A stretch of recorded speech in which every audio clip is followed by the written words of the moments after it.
Doctor, આ સવાલ મારે તમને ખાસ પૂછવો છે. જ્યારે હૃદયરોગના દર્દીઓને છાતીમાં દુખાવો, શ્વાસ લેવામાં તકલીફ થવા લાગે ત્યારે સ્ટ્રેસ ટેસ્ટ જો કરીએ તો કઈ સમસ્યા દેખાય તો એન્જિયોગ્રાફી કરવામાં આવે છે અને જેના થકી બ્લોકેજીસ છે તે નક્કી થાય છે. તો પછી માધવબાગની સારવારથી બ્લોકેજીસ કાઢી નાખવામાં આવે છે?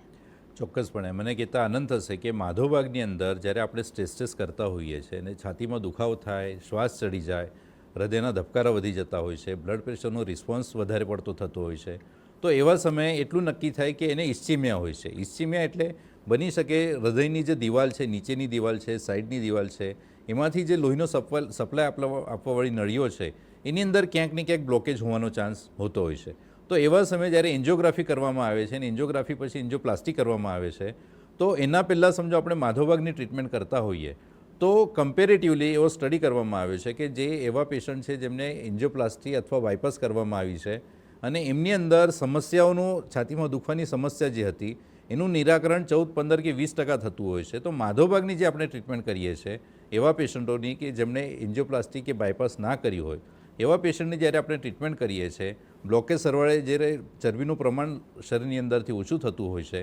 અને બ્લોકેજ ઓછા પ્રમાણમાં થવાના લીધે જ્યારે